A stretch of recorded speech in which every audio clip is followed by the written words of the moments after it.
I have got Rob Chiarini from NS. Oh my God, I knew I was gonna have that problem. NCSA and Ubisoft. So I had it almost. Okay, here we go. See, this is why we do it pre-recorded. About how you got there. Oh, nobody wants to hear my story. Do they? Do they? All right, fine enough. So yeah, I am the head of esports at Ubisoft, this half of the world. So from Canada down to South America, I help lead the initiatives strategically for anything esports related at Ubisoft. I've been there. This is my 5th year I'm going on, I believe. Before that, I had a stint at Blizzard. Before that, I helped spin up the IGN Pro League. And before that, I was a community organizer and player, primarily in the fighting game scene for a very long time. I'm a huge advocate of community activity and players, and so been able to carry that through all these years of doing stuff and be able to make an amazing career, and super lucky, super fortunate to have done this throughout the years. And I love the foundation that you have in the fighting game community, because it's such a grassroots thing. That community is such a strong one. Let's talk about the Rainbow Six Pro scene actually right now, because it's also been growing pretty steadily over the years. And in fact, it's coming up this weekend is the Season 7 finals for the Rainbow Six Pro League. Big old name in my mouth, but it'll work out. From your perspective, tell me a little bit about that community feedback on how the scene, specifically for Rainbow Six, is doing right now. Yeah, I mean, the game is doing amazing, and with it, the community. And I think that's really what leads it. The community is super excited. The players love the game, and being a part of that is really what's making it so successful. It starts with the players, right? And so that community has been behind us. They're very vocal. They're on Reddit. They're doing the memes. They're doing all these different things and activities. People are organizing events. It's super amazing to see how passionate that these people are. It's what you hope for when you launch a game, right? And you're like, God, I hope, we hope this does the thing. And we've been able to support that in great ways, I feel. We're doing a lot of the right things, and the community has picked up on that. They understand what we're doing, and they've just been behind us the whole way. I can't be more appreciative of them. Well, that's already a win for me. But let's talk a little bit more specifically to that pro league scene. Tell me a little bit about how it's structured, why the finals this weekend are, in a word, anticipated. Sure. So the Pro League, it's a great, this is the end of an era, actually, in a way, in that when we first launched the game a few years ago, and the Pro League program we did for year 1 and year 2 is coming to a close now, where we would have a Pro League season final just about every quarter. We'd have 3 months of activity and Pro League online play in the regions. We'd end with a season finale, and we'd rinse and repeat 3 times a year in May, August, November, and then in February is our Big Six Invitational. It's a mix of community event as well as a big marketing pulse point where we talk about the game, where it's been and where it's going for the year. We did that for 2 years, and now we're transitioning to a much larger structure in that we're extending the seasons to 6 months to allow fewer times for relegation. So we've got a season that goes from May until November, essentially, and then wraps around on the other side. All 4 regions for us, North America, Europe, LATAM, and APAC, which is a subgroup of a few different regions in there. But we've elongated these seasons to allow more opportunities for more content. We have a mid-season patch that comes out in August, essentially, where there's a new major. We're promoting one of our old Pro League finals to a major event where it's now 16 teams instead of the standard 8. And so now we have a much larger community activity around that event. We're adding a whole other tier of minors with DreamHack events for a year. So we've really kind of robusted up, essentially, our program and the activity around it for the Pro League players. Man, you just turned your Pro League up to 11 there, Rob. Well, you were talking about some of those regions, and obviously getting, whenever you get regions together for a competition, especially in esports, it's always exciting. But tell me, besides the obvious exciting gameplay, what else do you and the Ubisoft team have in store for our viewers at the event?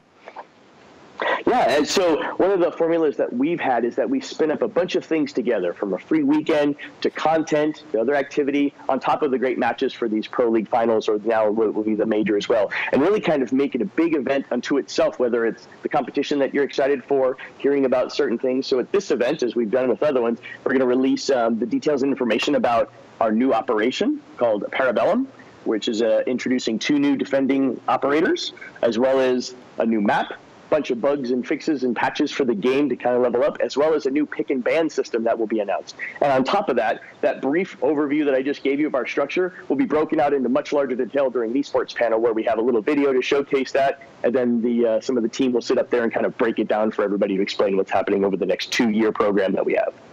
What are you excited for people to hear about in terms of some of the things that are coming down the pipe? Oh, gee, I mean, it's always those. So, like, our game is centered around our operators, and that meta shift, every time a new operator is released, it dynamically changes the game. On top of what we do if we nerf, patch, picks, whatever, existing operators, which always changes the game a bit. But those new operators all of a sudden change the entire dynamic of rosters, right? My team versus your team. Now you've got new heroes or new operators to pick from that change what your abilities are and what you can do to counter my activity. You know, there's strategy in the game around a map, how you can change that, how you can attack it, how you can defend it, and then those operators are really what give you the tools to do that. And so every time you've introduced something, it's a diametric shift in the way that it's played. So super excited to see that and see what the people think of these new abilities, these gadgets that these operators are bringing to the table. And then from a competitive standpoint, the pick and ban system that we're implementing adds another level of strategy into the game, which this game is so deep, so many layers, but it allows you to have another opportunity to kind of last minute change your operator mix against the team that you're competing against. It's going to be really neat when people get to look at that. I will say, just from a personal note, I've read a few articles that name Rainbow Six Siege as the next big esport, so you've got to be pretty proud about something like that. Super excited. I mean, we're very humble from the beginning. It's like we don't call ourselves an esport. We're a competition. We're leveraging competition. We let other people call us esport if that's what they want to say. We're just super grateful and thankful that we've been given the opportunity by the community to get to this point, and hopefully we can keep earning that trust and that love by continuing to iterate, doing well by them. Nice. Okay, it's our last question here. It's a favorite at This Week in Esports, and I suspect a less than favorite that you get asked all the time as an esports pro, as an esports aficionado influencer, per somebody in the scene. What do you tell skeptical people who look at esports perhaps in not the same light as a traditional sport, or perhaps in a light that is less than ideal? What is your way to defend this that you are so passionate about? Yeah, I mean, I don't know that I ever call it defense. It's about education, right? So it's like, I'm not taking a defensive stance. It's like, okay, well, let's talk about some of the things that you feel make your sport of choice a sport. And what do you feel like, what are those attributes around that make those players in your game so successful and make them athletes? So then let's talk about how maybe it makes the same sense when you look at ours and look at this scene and what this is doing. And there's so many different threads that we can pull on when we talk about, like, let's talk about viewership and attendance and things that are growing, and where are the people's eyeballs, and where are people trying to struggle to find these people? Like, well, we've got them. You're welcome.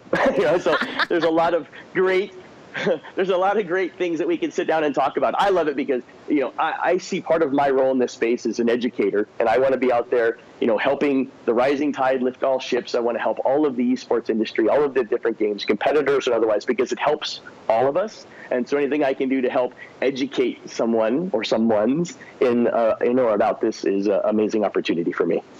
Well, we're psyched that you came on and helped educate us on This Week in Esports right now. Last question, where can people find you and your work? Give us the details.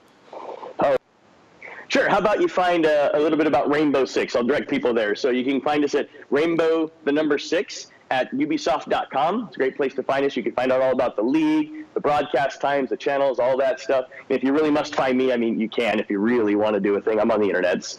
You can find me. If they want, they can Twitter at me at Jedi Rob, JEDIROBB. Well, Jedi Rob, we thank you very much and have a great day. Thanks much. Have a great one.